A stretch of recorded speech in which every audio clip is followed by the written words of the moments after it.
Hello everyone, my name is Subham Kumar Agrawal and welcome back to my YouTube channel. So in the last video lecture of statistical thermodynamics, we had done with the theory part of vibrational statistical thermodynamics or vibrational partition function, and along with I had given you one question and I had told you that I will give you the solution of this question in the next video. So yes guys, today is the time to get familiar with the solution. So in the screen the solution is being shown to you. Alright, so what was the question? In the question has asked the ratio for the partition function for hydrogen and the deuterium molecule, and we know if we look for the solution, then we know that theta V, that is the characteristic vibrational temperature, is proportional to the under root of K upon nu. K is the force constant and nu is the reduced mass. As I told you that K, which is the force constant, is same for both hydrogen and deuterium.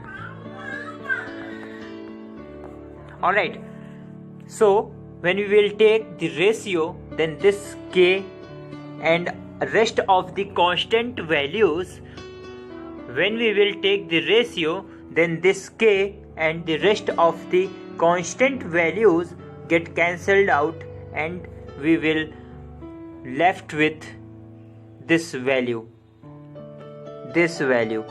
nu of deuterium upon nu of hydrogen. You can memorize or remember it by this cross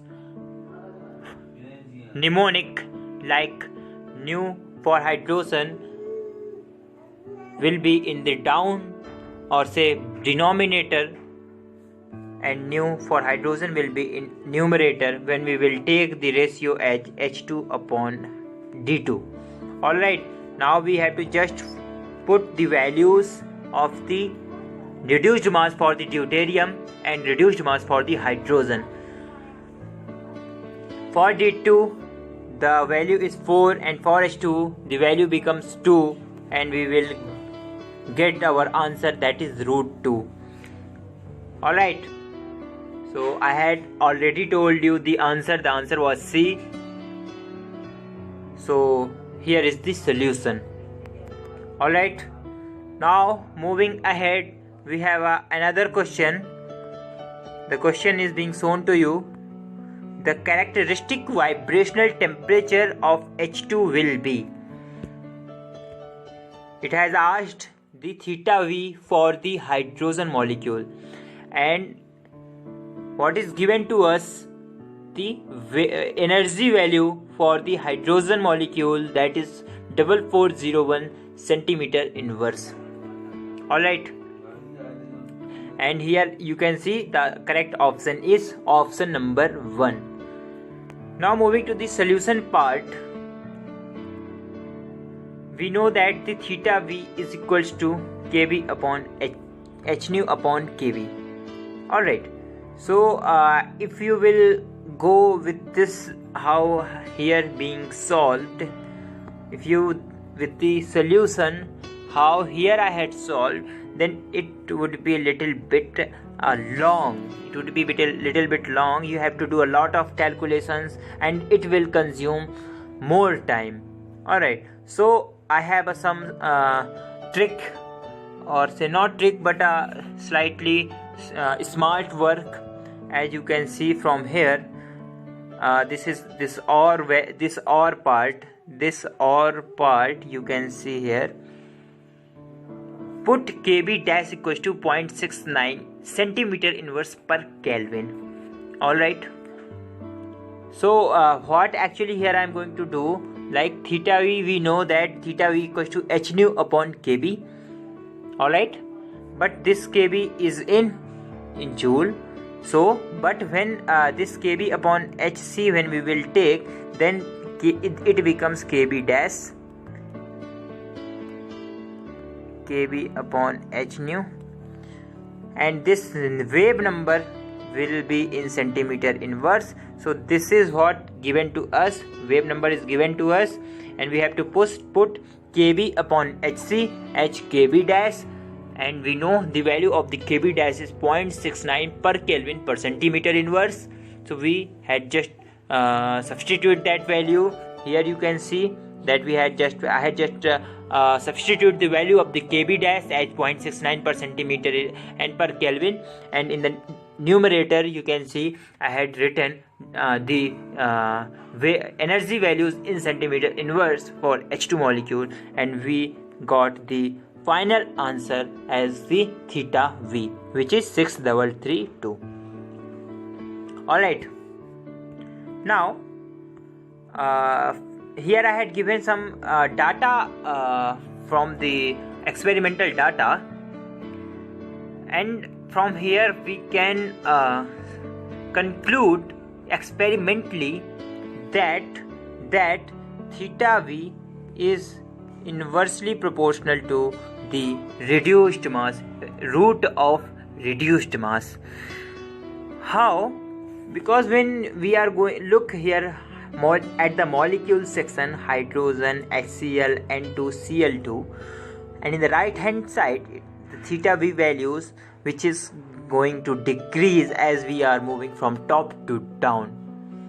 Alright, so in the left hand side we can see that the molecular weight of the molecule is increasing when we are moving from top to bottom.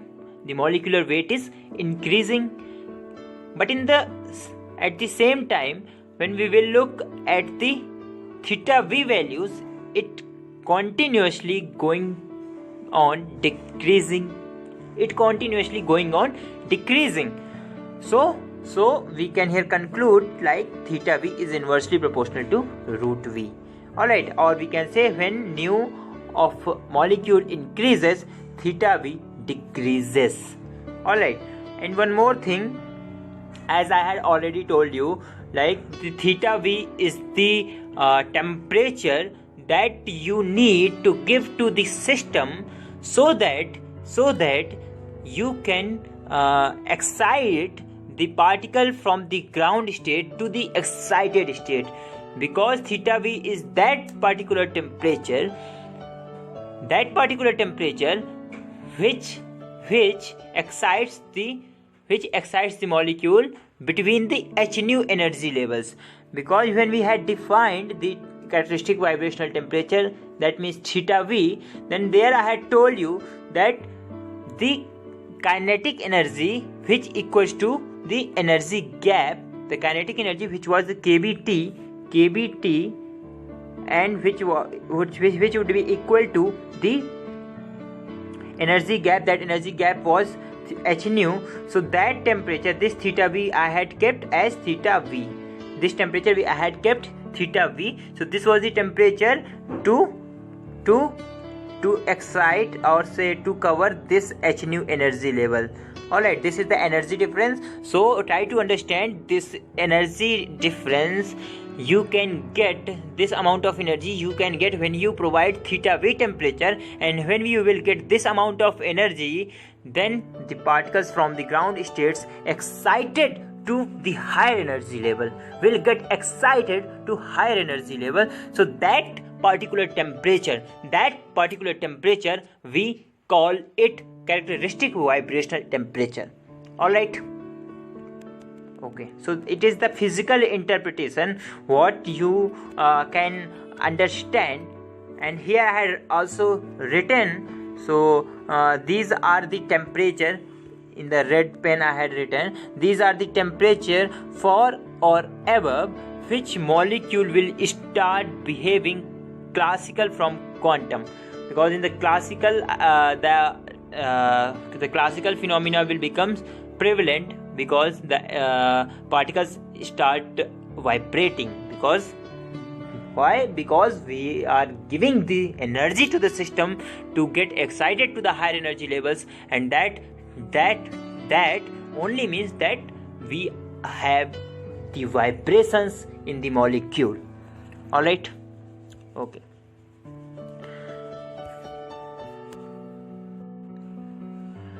Now there arises two cases.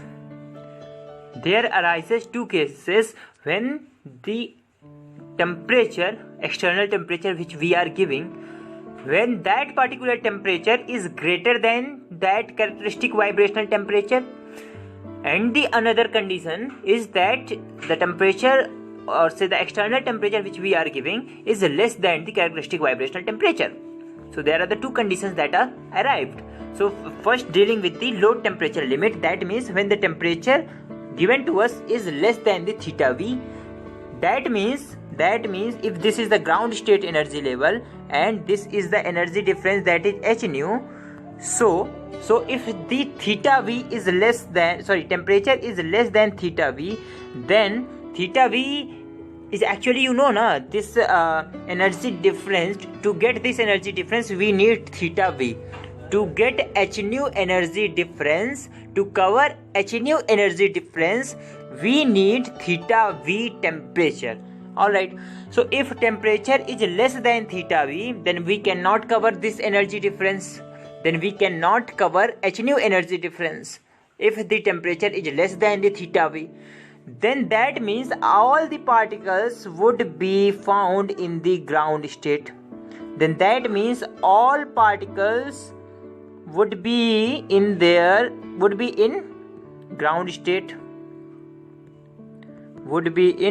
state, and that actually what I had written here.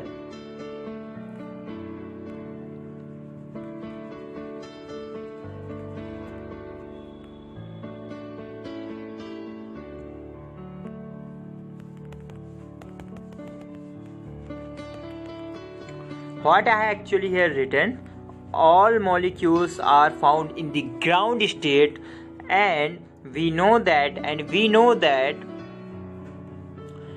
QV in system having without 0 point energy will give you the number of accessible states,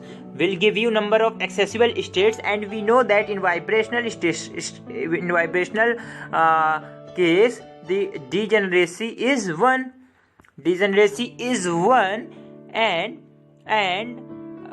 since all the particles are found in the ground state and only one state would be in the ground state, since degeneracy is 1, so partition function would be 1. Then the partition function would be 1, because partition function for the system without 0 point energy gives you the number of accessible states, and you are getting that for the temperature less than the theta V, though the particles are only found in the ground state. That means only ground state can be accessible, and since degeneracy is 1, that means ground state energy state is 1. So that means partition function for the without 0 point energy system is 1. Alright.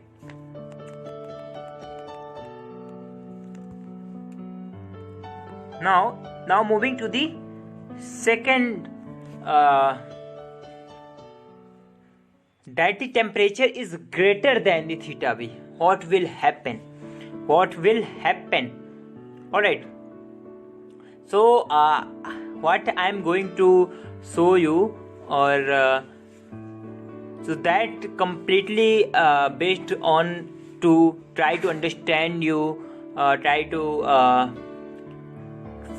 give you feeling of why we call it loose vibration, or the low frequency limit. Alright, so try to understand that I am going to tell you about why we are going to call it the loose vibration or the low frequency limit. Alright, so as I had already told you that this is the condition for the temperature greater than the theta V. Alright, now this is the formula for the without 0 point energy, as we had already calculated. Now we know that for the Taylor series or the Maclaurin expansion, that exponential, when we expand this exponential term, then we get this expanded form. So and we already know, if x value is very low, if x is very very small, then e raised to the power minus x equals to 1 minus x. That means we are neglecting higher order terms. That means we are neglecting x square term, x cube, x4, and all the terms which are coming onwards. We are just neglecting and taking this only term 1 minus x as value of e raised to the power minus x for the condition when x is very very small. Alright, now put x equals to e raised to the power minus h nu upon kbt. Now putting the value of x equals to e raised to the power minus h nu kbt, putting the value of x equals to h nu upon kbt, here, then we get e raised to the power minus h nu upon kbt equals to 1 minus h nu upon kbt. Alright, so but this condition is only valid when x is very very small. So here what we had taken the value of x, as h nu upon kbt.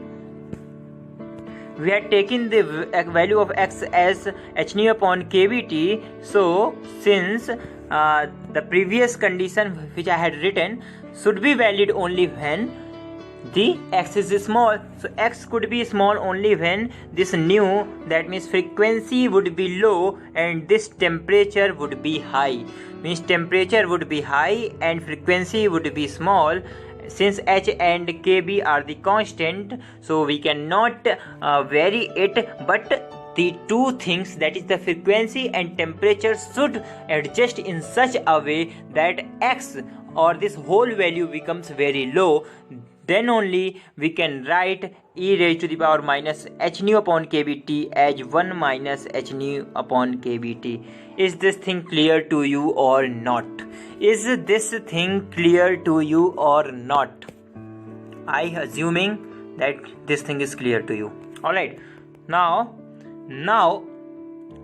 if frequency becomes small, very less frequency, then we call it loose vibration. Try to understand. If the frequency is low or say small, then we call it loose vibration. Alright, and if temperature is high, automatically frequency would be high and vibration becomes very very loose. Now putting the value of e raised to the power minus h nu upon kbt in the energy expression which I had written there in the previous slide. So what we will get 1 upon 1 minus this value, this whole value. Alright, now solving this expression, we get q v w o z p e as kbt upon h nu. Alright, so this is for the system when temperature greater than theta v, and this is valid only when the low frequency and high temperature. Alright, means at higher temperature the frequency becomes very small and we call it loose vibration. We can get the same expression by using this methodology. As I had already told you, I am explaining this in order to get a feel of loose vibration, but there was an alternative way also which is given to you here. But if you go with this, then you will not able to understand why I will be telling you that for this is valid for the loose vibration. Alright, but this is also the way where you can get the final your final answer.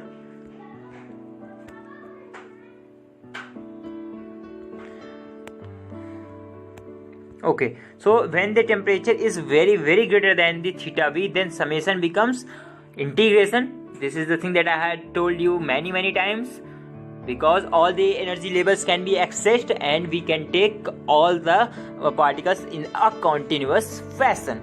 So I just put the integral sign here and just integrated and put the limit from 0 to infinite. Alright, so integration, I hope you people know about it.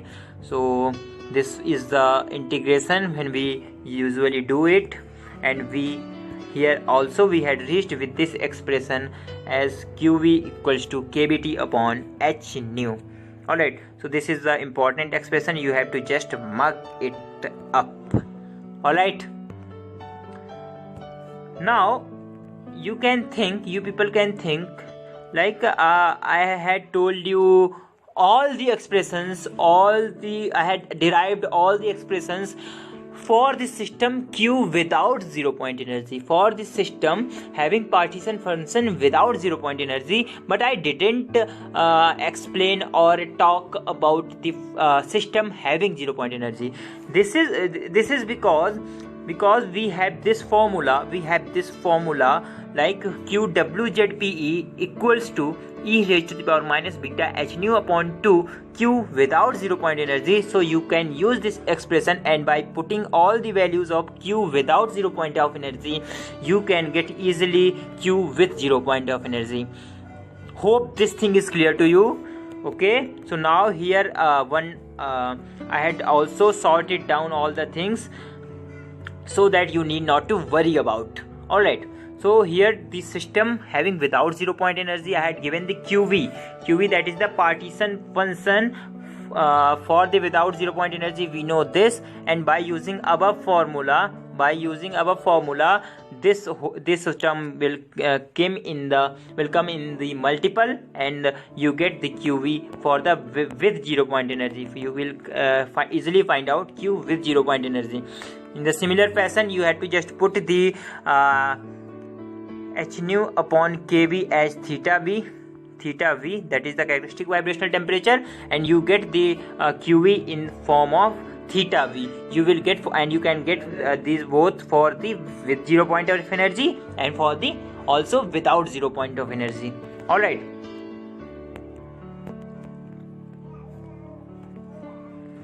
now at low temperature, if at low temperature, as we had discussed, for the without 0 point of energy, its value come to 1, but for the system with 0 point energy, this factor will remain intact, and this is the QV.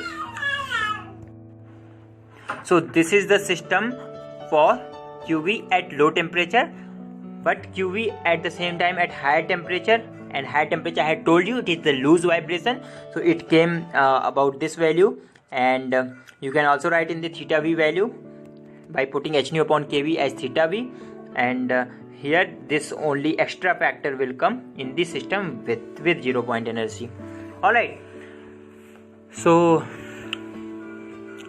okay, I think all the things get over.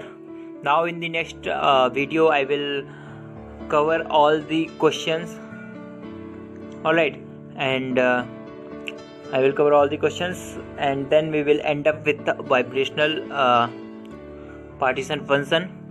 Then in the next of it we will start the electronic partition function. So till then, see you, have a good day, bye bye.